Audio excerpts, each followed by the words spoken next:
Today, since we're having kind of a brief interlude between parts, maybe questions. Any questions? Mangala Gita? Any questions? Kirtan? There's a few points I went into, like the half truths. It could be one thing of just worshiping Shakti or Shaktiman, any of these other things, and there kind of comes with the seriousness of preaching the whole truth.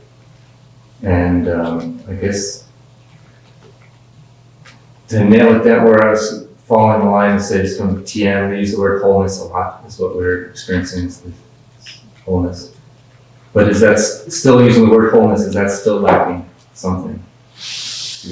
Well, if you're not approaching the conception of the soul and God, then it's lacking. Wholeness, if it doesn't acknowledge the presence of the soul and God, is not whole. It's not even half-truth. Yeah. In that same way, it's the relationship with the TM things. That's the, like, Brahman Jyoti. How much is if those are actual manifestations of the Supreme Bhagavan, but it'd be incomplete as well to not talk about that Supreme kind of shoot to the... Yeah, it depends on who you're preaching to and what level they are. But we spoke about this last night. Last night was a very good Jaiva Dharma, very important topics. We can recap perhaps a little bit, but I was talking about different sadhans and sadhyas, processes and goals. And it was described that the sadhan at one time becomes the goal. And then that sadhan, that becomes a sadhan. So your sadhan leads you to a goal. Your practice leads you to a destination. But then that destination becomes your sadhan. Your practice leads you to another goal. And then that goal becomes your practice and it leads you to another goal. But the ultimate goal in practice is bhakti. Bhakti is that practice which is the way and the goal. So, on one hand, we should understand God is always complete. Om Purnamada Purnamidam Purnamudachyate. He's always complete. This is the conception. But yet, we hear there's different levels of avatars. Some are more complete. So therefore, the phases of the moon are described. The moon is always full. But we may see a sliver moon.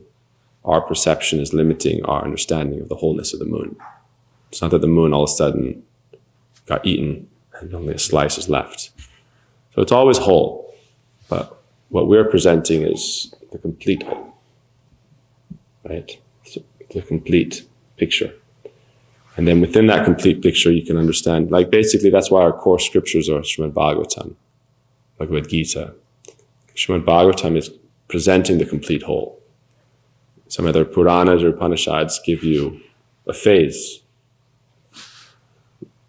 Srimad Bhagavatam says, Ete Changsa Kalapamsa Krishna Stu Bhagavan Svayam. Krishna is the complete whole. And Vedvyas was dissatisfied in his heart because he had not presented fully the complete whole. In other places he had presented Krishna, but had he described his entire pastimes properly, fully, so that's the complete whole. Vedvyas was satisfied after doing that. So it's described also for those who are already bhaktas, devotees, the primary focus is bhakti. Because once you're coming to the stage of bhakti, you've already done all the other sadhana and sadhyas, processes and goals. This is described in an important verse.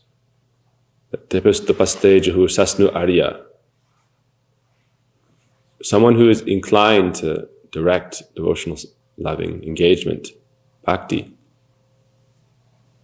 they should be understood to have already performed all Veda study, all charity work, bathing in all the holy places, all austerities, all vows, everything's already been completed. Now they're following bhakti. Because this was an argument, this is in the Bhagavatam, but people would say, oh, you're not a Brahmin, you can't worship God.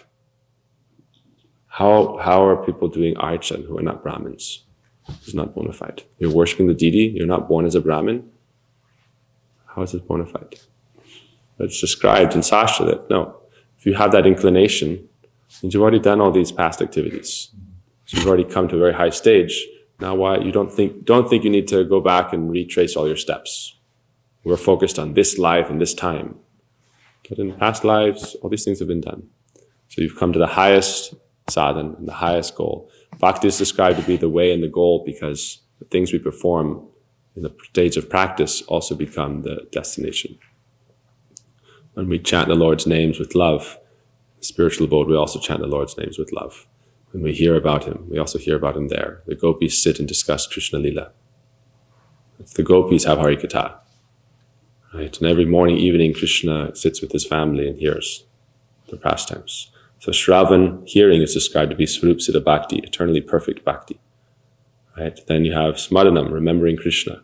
We remember in the stage of practice and in the stage of perfection, whether Yashoda is remembering, cowherd boys are remembering, gopis are remembering. So this is also there at the stage of perfection. But the difference is that there we have fully realized and we're fully relishing the bliss of Bhakti.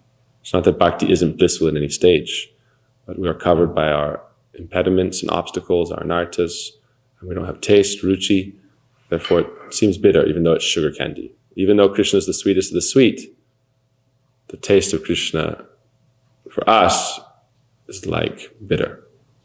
Just like a person who has jaundice, when he tastes sugar candy, it's bitter, but taking that sugar candy purifies his illness. So Krishna is the sweetest of the sweet, auspicious of all auspicious things.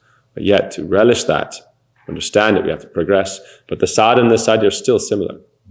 The experience of it is different. Right? You're chanting Krishna's names, you're thinking about Krishna, you're hearing about Krishna. You're also doing that in the spiritual reality. So that's called Swarup Siddha Bhakti. So that's our primary core focus in the temple life, is Swarup Siddha Bhakti. Everything that serves that purpose is also bhakti. So if you're gardening for the pleasure of serving, for the pleasure of the Lord, growing vegetables and flowers, this is also done in the mat. Why? Because this land becomes holy. Like in Mayapur, Bhakti would say, cultivate fields, grow flowers. Why? Because these things are now in this dham, they're auspicious. They're a different level of vegetable. If we grow vegetables here, it's not the same as buying vegetables in the store. Why? Because this is dham now. Is registered as Nityananda's abode, Guru Varga's abode. So everything that serves the purpose of Swarup Siddha Bhakti is also Siddha. But our primary aim is Swarup Siddha Bhakti, hearing, chanting, remembering, and then going and preaching. That is helping people hear, chant, and remember. Why have you forgotten? Right? That's what we say. Why have you forgotten? What have I forgotten? Exactly. Knock, knock, hello. Why have you forgotten? What? Exactly. If you knew, then I wouldn't have to ask you. Bolo Krishna, what is Krishna? What is Bolo? Bhaja Krishna, what is Bhaja? Guru Krishna Shiksha. So we go and we present Krishna, Harikatha, Kirtan. And we help people remember Krishna. You've forgotten Krishna, remember Krishna. You've forgotten God, you've turned away from God. This is what Bhakti Vedanta Swami Prabhupada said. Back to Godhead. He didn't explain it as going back to the spiritual realm like you were there. He said, society has turned away from God, we're going back to Godhead.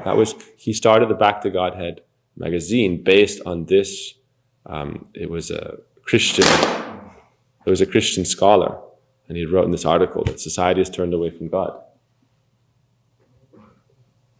It's protecting.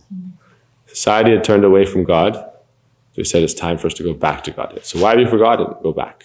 Why have they forgotten? Because of cheating, because of false religion, because of false teachers, because of their own sinful natures, accumulated sin, desire to enjoy separate from God. Right? This is called Luciferianism, Satanism, materialism. Satanism and gross materialism are the same thing. So most people in the world are Satanists. Most people in the world, not most, because there's many people who follow Dharma. Even to some degree, a little bit even, because we talked about this also. Someone is following Dharma, but they're not fully realized yet. So they're following according to their knowledge. Bhaktivinoda Thakur said, don't disturb. If they're worshipping a tree or a mountain, they're doing it out of a sense that there's something greater than themselves. So don't disturb them. They're doing something with faith. In the 17th chapter of the Gita, Shraddha-traya Vibhaga Yoga, how faith is divided into 3 sections, Sattva, Raja, Tama, goodness, passion, ignorance, and how it can develop into Nirgun, Bhakti, transcendental love. But people are worshipping according to their level, but also a lot of people are saying there's no God, atheism, and impersonalism is a form of atheism. Because it's saying there's a God, but also not a God. I exist, but I also don't exist. Right? Buddhism is described to be religion without religion. Like a contradiction in itself. Right? We don't exist. So if we don't exist, what's the point of trying to do anything? We don't exist. Nothing exists. There's no law of action and reaction. So they say there's a law of karma, but yet you don't exist and God doesn't exist. Why is there a law of karma? Why is there reincarnation if we don't exist? What's the point? After this life, wouldn't we just stop existing? So obviously there's a lot of philosophy behind it, but the point is it's a form of covered atheism. According to the adhikar of people, the qualification of people. So anyway, my point is that if you've already reached this platform of any inclination to serve Krishna, you can explain about the other realms in your preaching, but they're not for you to focus on. Why? Vedanti tat tattvadas tattvam is jnanam advayam brahmeti paramatmeti bhagavaneti shabdate. You understand Brahman and Paramatma in relation to Bhagavan. The personal aspect, the localized spirit, super soul aspect, in relation to the personality of Godhead. Understand it like that, not just separately focused, because you've already come to a higher stage. There's no need for you to go. Now, if you're preaching to someone, you want to preach about Brahman to help bring them to understanding of Bhagavan, that's good. But you don't need to get backtracking. Okay?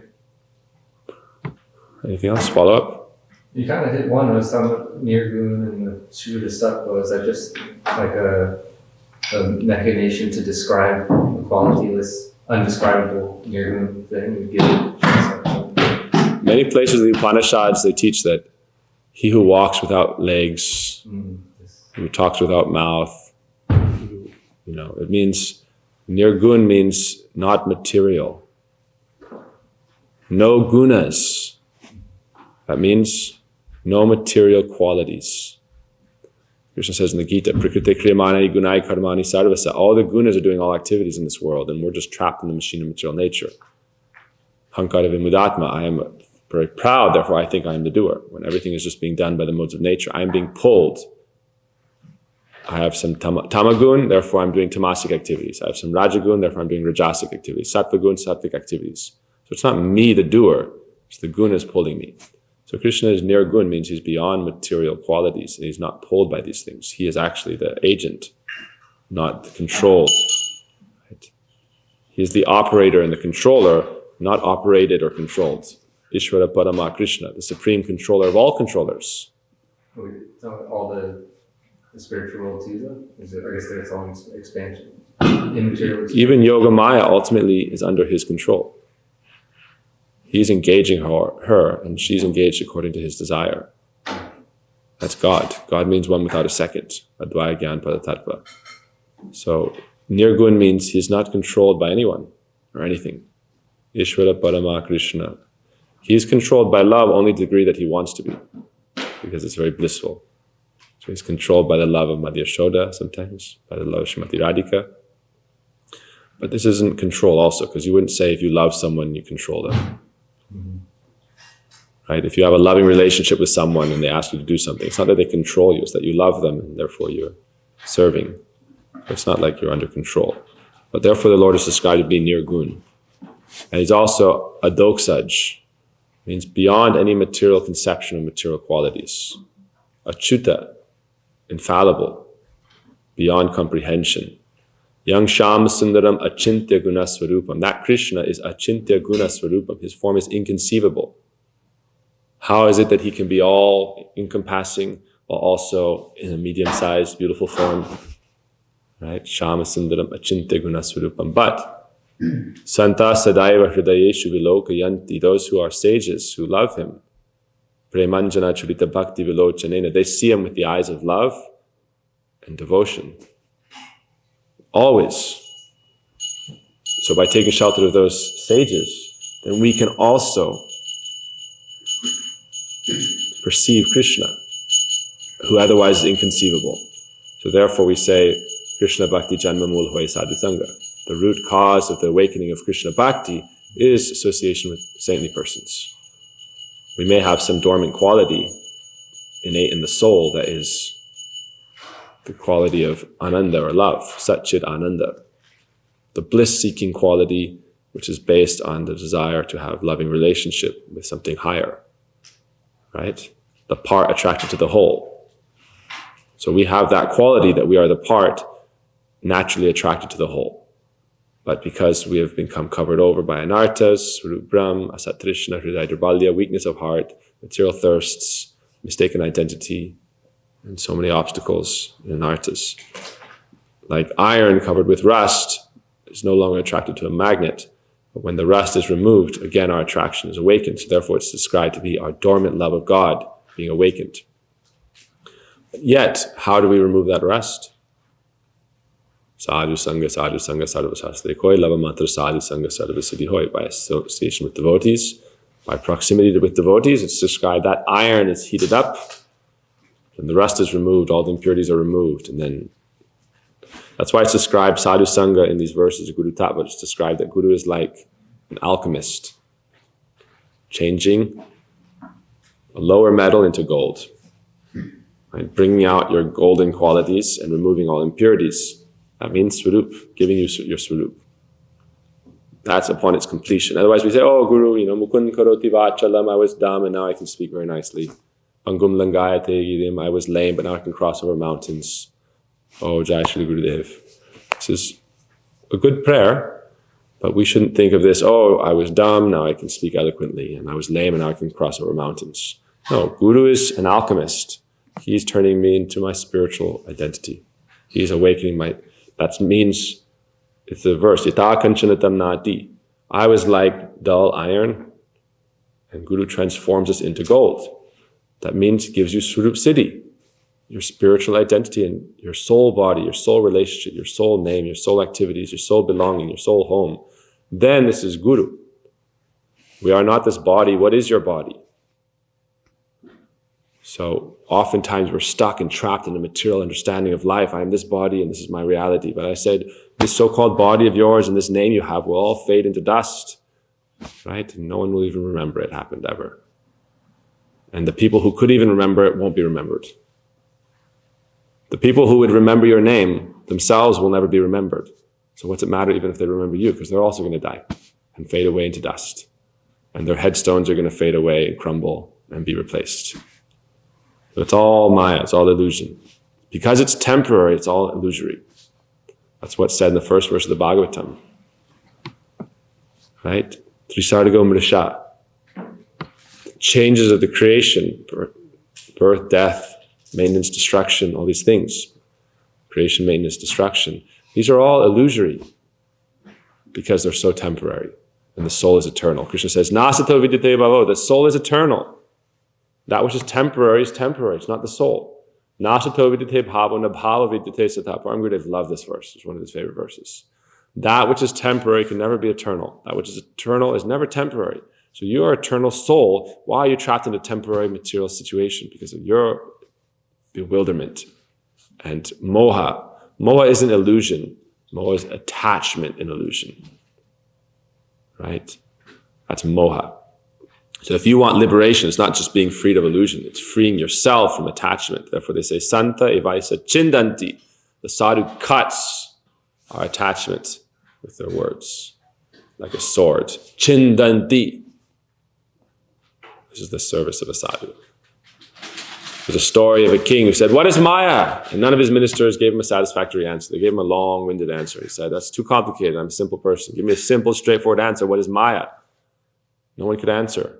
Finally, a wandering mendicant who looked quite mad himself wandered into the hall, heard the question going on, because this has been going on for some days, ran up to a column near the king and embraced it. Let me go. Let me go. Let me go. And the king said, get him out of here, this madman disturbing our seminar. Get him out. He said, you asked a question, I'm giving you the answer. What do you mean? This is Maya. Moha, attachment, clinging on. And we're saying, let me go. Foolishness. So moha means give up attachment. Give up moha. That's why sangsar means If you're not a high-class devotee and you're in samsara, it means material family life is the epitome of moha, material attachment. Rukmini Devi said, why would you marry some husband who's just a bag of bile, pus, blood, stool, and gross things? In a similar way, we speak about ladies, right? Rukmini speaks about men speak, it's like Tulsi Devi speaks about the nature of ladies, to cut your attachment from that. If you read in different Puranas. This is over and over and over again shown in Sastra. It said, Krishna himself said, Kapila Dev. What is the nature of woman? Is like Trina Kupami Vavritam, a very beautiful patch of grass and little spring flowers, right? You look, oh, very nice. And you walk there, and then it's only covering a dark, deep well. You step on it, and you fall down, and in the bottom are many snakes and spiders and scorpions that eat you. Trina Kupami Vavritam. This is how Kapila Dev described it to his own mother. Why is this described? Give up moha, attachment. Not that any form is bad or anyone is bad. Everyone is good. Every soul is good. But we're not man, we're not woman, we're soul. And we take on these different bodies because of attachment and desire to enjoy. I want to enjoy as a man, I become a man. I want to enjoy as a woman, I become a woman. This is a body, by our past karma, meant for us to enjoy, according to our desire. Krishna says, Yang yang vapi swaram bhavam tejatyante kalevaram tamtami vaiti kunte sadatad bhava bhavita. What do you focus on at the time of death to achieve such a state? So think of me.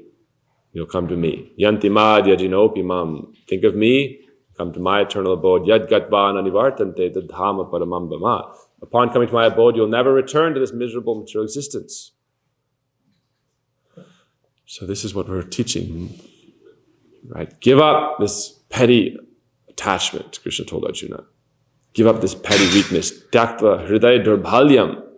Give up this weakness of heart and arise, O chastiser of the enemy, Arjuna. What is the enemy? Senses are the enemy.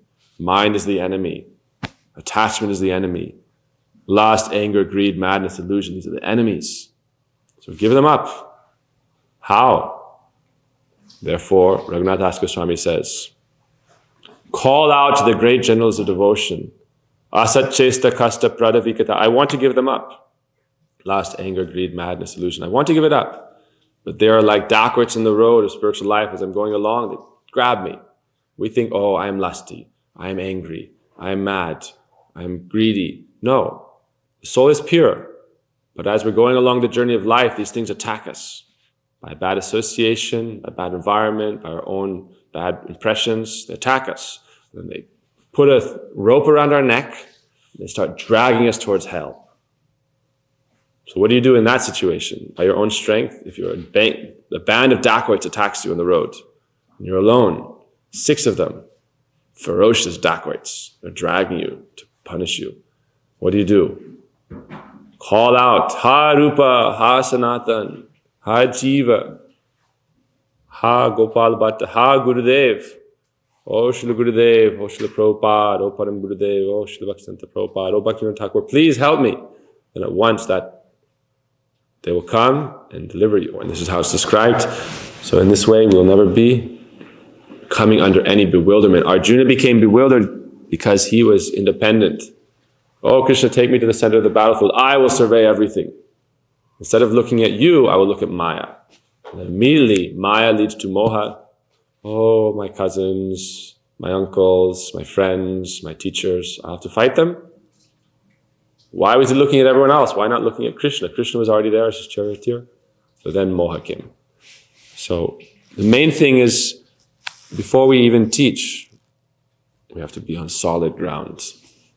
Otherwise, when you teach, it's like going into battle alone, and everyone around you is, oh, don't think everyone is your friend. They'll start pulling at your legs, and pulling at your arms, and pulling at your faith. Like you're going to preach, and you're going into a field of zombies. They'll pull you down, right? Everyone is good, but don't think it's that easy. People are very attached. And if their attachment to Maya is more powerful than your attachment to Krishna, then they may pull you down into attachment to Maya again. Oh yes, let's talk about it at the pub. Have a drink on us. We'll listen to you all night long. But first, come and hang out with us, have a drink. Let's go to a brothel. We'll talk about it there. Right? So it's not so easy. But first, you must become strong. A good association. That's why they say brahmacharis travel in pairs. Right? One protecting the other. And they also have contact too. More powerful people.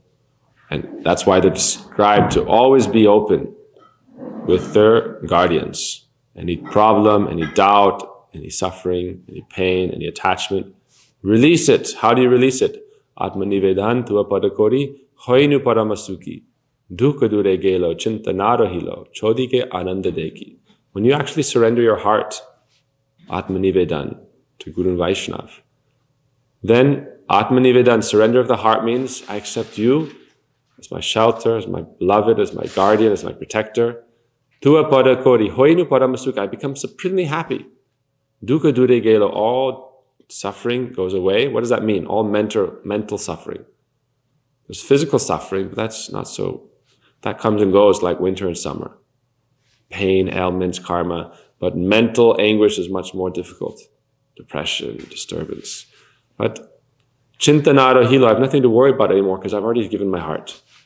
So that means I've accepted. I describe this like you're on a roller coaster in life. But sadhu sangha is your seatbelt. No sadhu sangha, and you're trying to follow spiritual life. If you're not in spiritual life, then okay, you're just on the roller coaster of material life, and you're never going to get off the ride. But sadhu sangha means you can get off the ride also. Right? You don't have to remain. There's two kinds of seatbelt. One is the seatbelt that straps you in, but it has no latch to open it. You're permanently strapped onto the ride. That's what Krishna says in the Gita. Yantra rudrani mayaya, trapped on the machine of material nature. So you're on that roller coaster ride, but you have no ability to open the strap.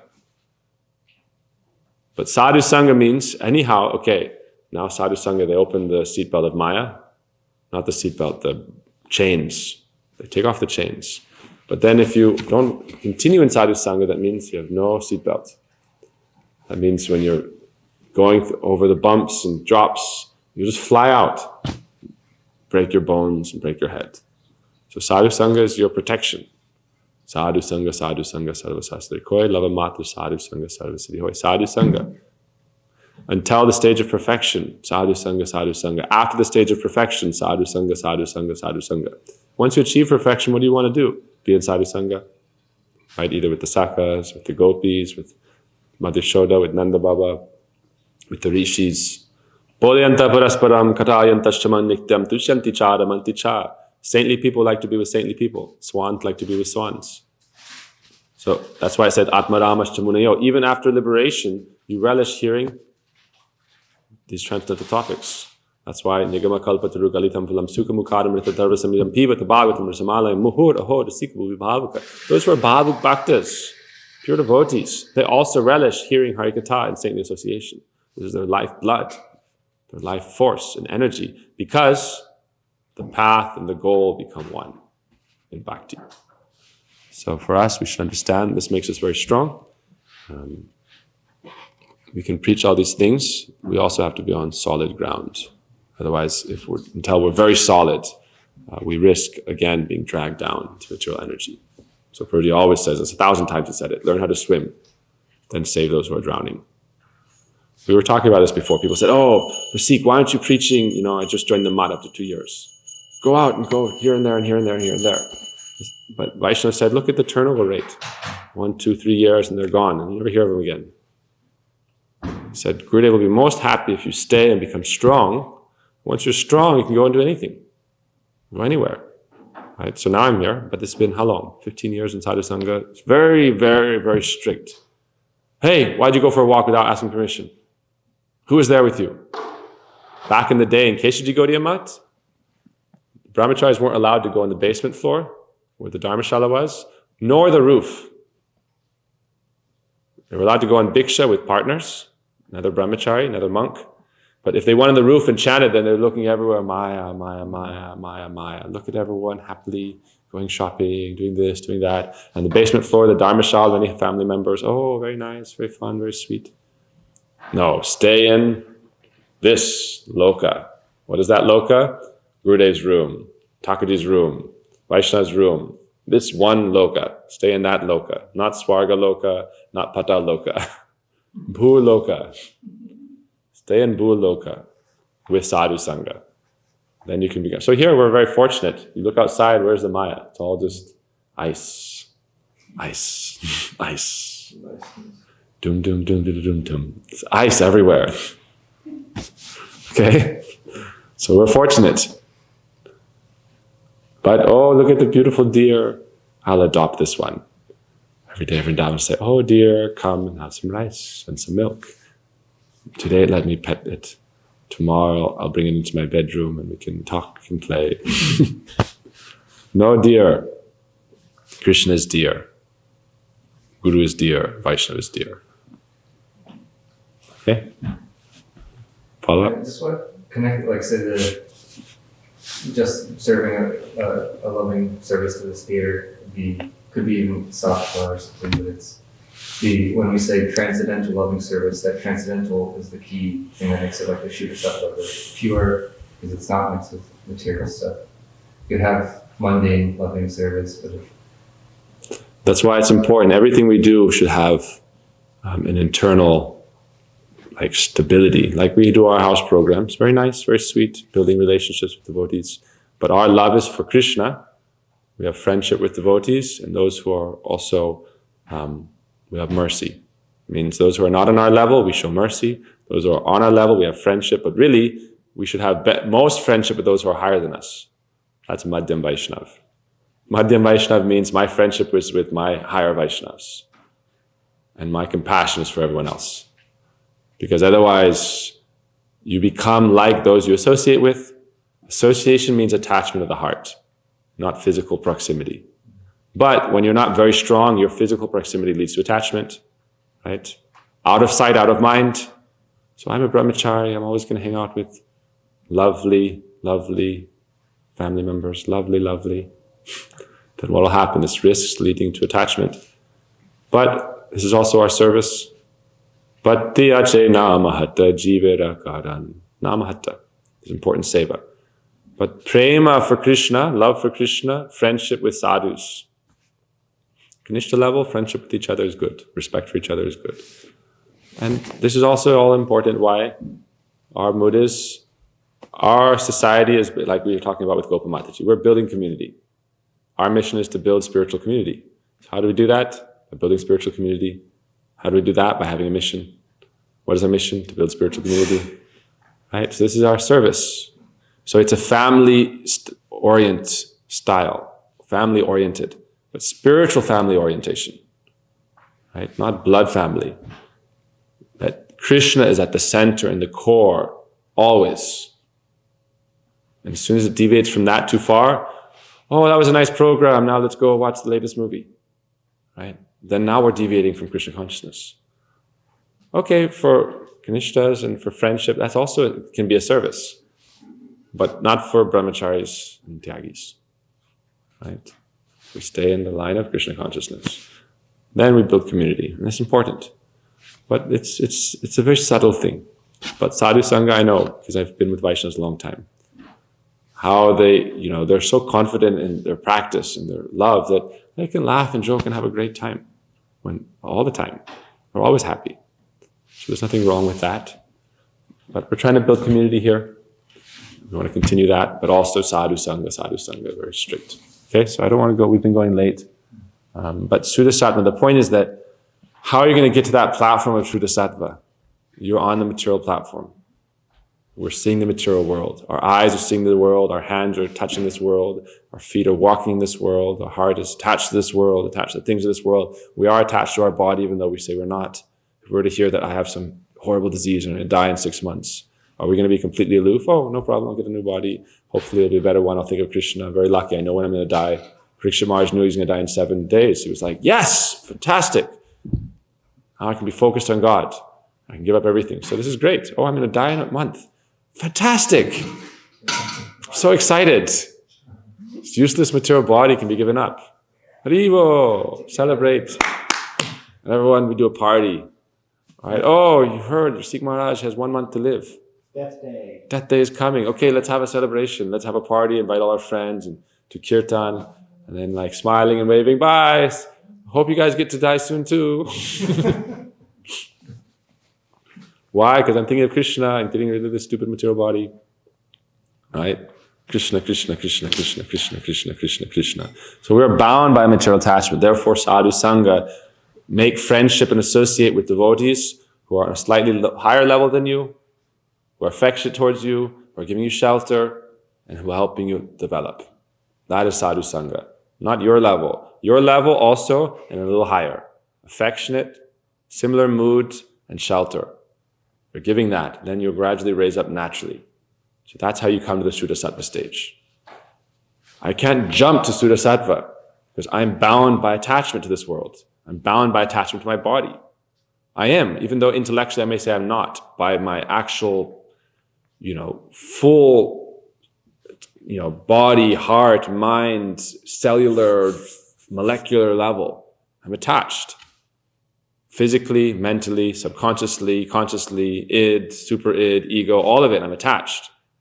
I can't just cut that off, otherwise I become like a madman. So therefore, sadhu sangha bhakti is a gradual process. Stay in good sadhu sangha, you'll automatically advance. That's why I say advancement in bhakti is key. The key to advancement in bhakti is sadhu sangha. Like-minded, affectionate, and a little more advanced in giving shelter. Okay, so we will continue. It's a very good discussion.